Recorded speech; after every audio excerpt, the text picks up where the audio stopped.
अस्सलाम वालेकुम प्यारे दोस्तों, उम्मीद करती हूँ खैरियत से होंगे। मैं भी बिल्कुल खैरियत से हूँ। आज का व्लॉग आपको हम दिखा रहे हैं, को सुलेमान की सैर करवा रहे हैं, को सुलेमान के पहाड़ आपको दिखा रहे हैं। यहाँ के पहाड़ों की खूबसूरती आप देखिए, ये कितने देखने में खूबसूरत लगते हैं। और यहाँ पे मुख्तलिफ जो हैं जगह पे आबशारें भी हैं, इनसे इनकी खूबसूरती में और भी ज़्यादा इजाफा हो जाता है। देखें आप, ये कितनी प्यारी आबशार बनी हुई है और जो है इसका पानी कितना प्यारा लग रहा है। और पहाड़ भी आप देखिए कि अल्लाह ताला ने किस तरीके से इन पहाड़ों को इंसान के लिए बनाया है और इंसान इन पहाड़ों को देख के खुश होता है। और यहाँ पे बहुत सारी फैमिलीज़ जो हैं वो आती हैं सैर के लिए। और ये वादी जो है जिन्नात की वादी भी कहा जाता है को सुलेमान को। जैसा कि नाम भी आप देख रहे हैं, को सुलेमान, हज़रत सुलेमान अलैहिस्सलाम के नाम से ये वादी जो है रखी गई है इसका नाम।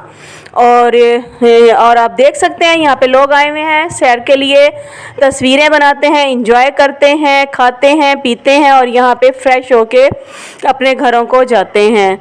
और यहाँ की फ़िज़ा जो है बहुत साफ़ सुथरी है और यहाँ की फ़िज़ा में एक अजीब किस्म की कशिश है। और यहाँ की फ़िज़ा में जो खामोशी होती है, शहर से बंदा जाता है तो यहाँ पे बहुत सुकून महसूस करता है। ये देखें आप पहाड़ों की खूबसूरती, ये देखें कितने प्यारे हैं यहाँ के पहाड़। और ये देखें जी कितने ऊंचाई पे ये कितने ऊंचे पहाड़ हैं यहाँ पे अल्लाह ताला ने हमारे लिए बनाए हैं जो।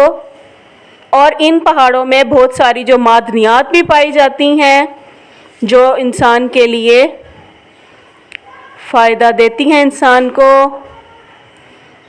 और ये आपके सामने आज का व्लॉग जो है को सुलेमान के पहाड़ों में। यहाँ की फ़िज़ा भी जो है ना बहुत अच्छी होती है, गर्मियों में भी यहाँ की फ़िज़ा जो है बहुत खुशगवार सी होती है। जैसा कि आप देख रहे हैं, आज आपको मैं पहाड़ों की सैर करवा रही हूँ। यकीनन आप इस व्लॉग से लुत्फ़अंदोज़ होंगे। और ये देखें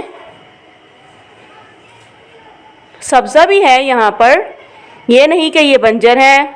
और मुझे बताइएगा आज का व्लॉग कैसा लगा है आपको।